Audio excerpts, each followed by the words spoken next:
सबको जय यीशु की। प्रभु यीशु क्रिस्त में प्यारे भाइयों बहनों, नवजीवन का संदेश इस शीर्षक के अंतर्गत प्रतिदिन का ईश्वर का जीवंत वचनों को सुनने के लिए, समझने के लिए, उन वचनों को ग्रहण करते हुए उन वचनों के अनुसार जीवन बिताने की शक्ति, सामर्थ्य, कृपा, अनुग्रह मांगते हुए एक सुंदर आदर्श क्रिस्तीय जीवन बिताने की विशेष कृपा मांगने के लिए मैं आप सभी लोगों का हार्दिक स्वागत करता हूं।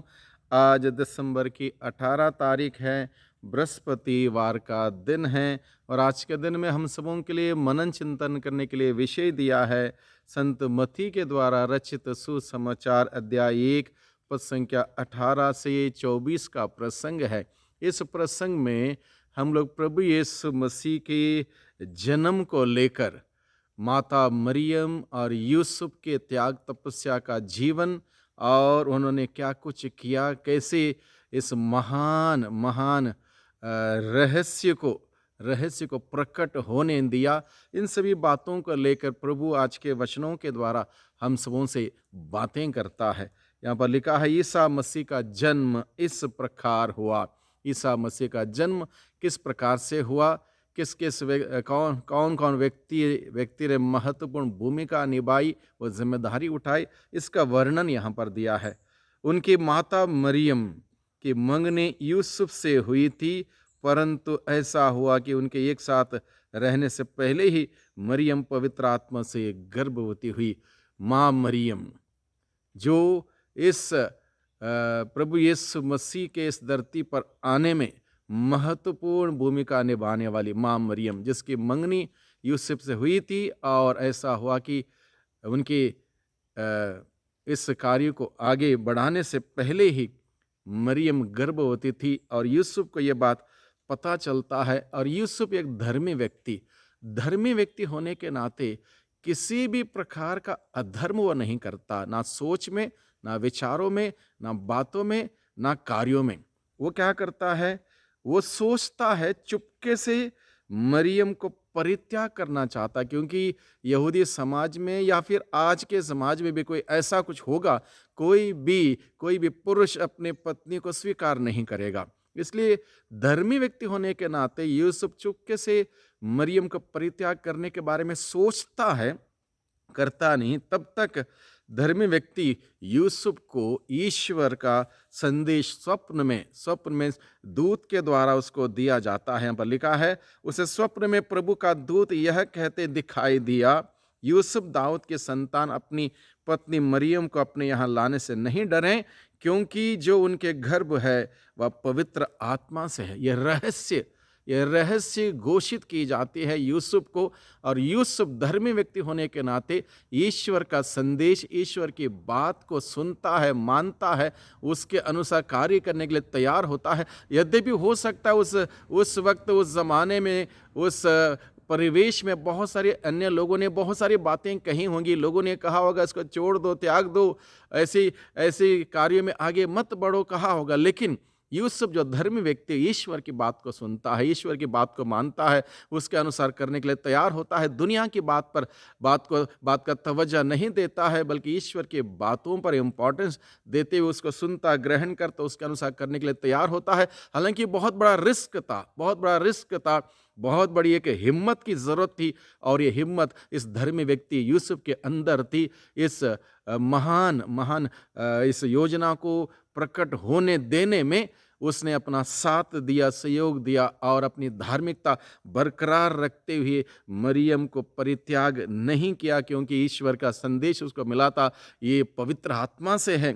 इसलिए उसने क्या किया, अपनी पत्नी मरियम को अपनाया।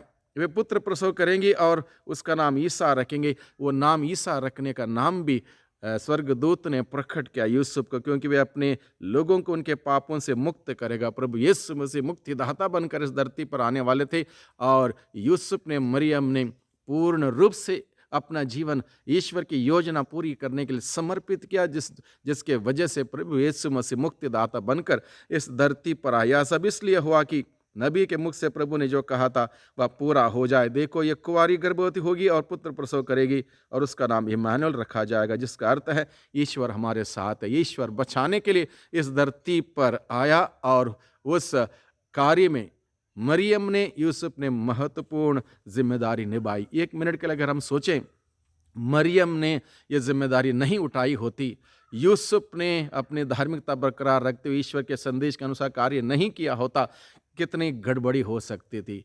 मरियम और यूसुफ ने अपना सर्वस्व प्रभु के लिए अर्पित किया ताकि ईश्वर इस धरती पर इम्मानुएल बनकर, ईश्वर हमारे साथ है, इस बात का एहसास हमें मिला और आज भी मिलता है। और इसलिए आज के दिन में हम लोग माता मरियम का, यूसुफ का उस धार्मिकता का उदाहरण को अपनाएं। यूसुफ धर्मी व्यक्ति क्या करता है? ईश्वर की बात को सुनता है, ईश्वर के बातों के अनुसार चलता है, जो भी बताया गया उसको उसी के अनुसार उसने कार्य किया। बहुत बड़ा रिस्क था, बहुत बड़ा एक चुनौती थी, उसको उसने स्वीकार किया।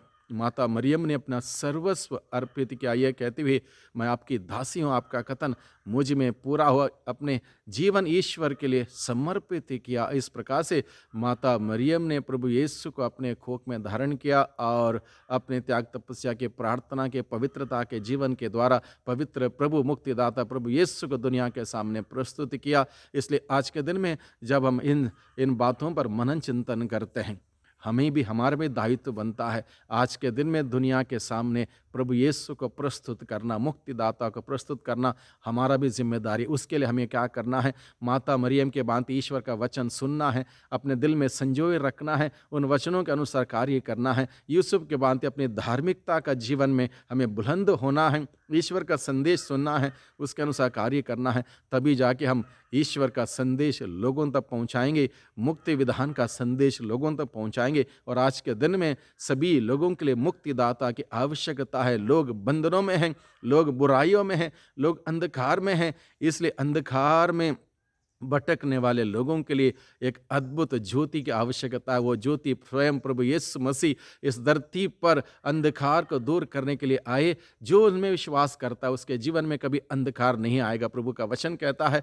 इसलिए हम सभी उस प्रभु यीशु मसीह में विश्वास करें, उस पर भरोसा रखें और वही विश्वास और भरोसा के जीवन को जीते हुए दुनिया के सामने, लोगों के सामने प्रभु यीशु को प्रस्तुत करें, प्रभु का संदेश को प्रस्तुत करें, मुक्ति विधान का संदेश को, सुसमाचार को फैलाएं, ताकि लोग अंधकार में ना रहें, अंधकार में ना जिएं, बल्कि सबों के जीवन में मुक्तिदाता प्रभु का प्रवेश हो, प्रभु का आगमन हो। हर व्यक्ति के जीवन में, हर परिवार में प्रभु का आगमन हो। जहाँ प्रभु है वहाँ ईश्वर है, यानी कि इम्मानुएल हमारे साथ है। इसी संदेश को एक दूसरे के साथ बांटें, इस संदेश का अनुभव करें कि प्रभु मेरे साथ है, मेरे साथ रहने के लिए आए। यदि ईश्वर हमारे साथ है, किसी बात की हमें कमी नहीं होगी। इसी बात का भरोसा और आनंद, खुशियां मनाते हुए ये संदेश एक दूसरे के साथ बांटें। प्रभु की आशीष बरकत हम सबों को निरंतर मिलते रहे। सबको धन्यवाद, सबको जय यीशु की।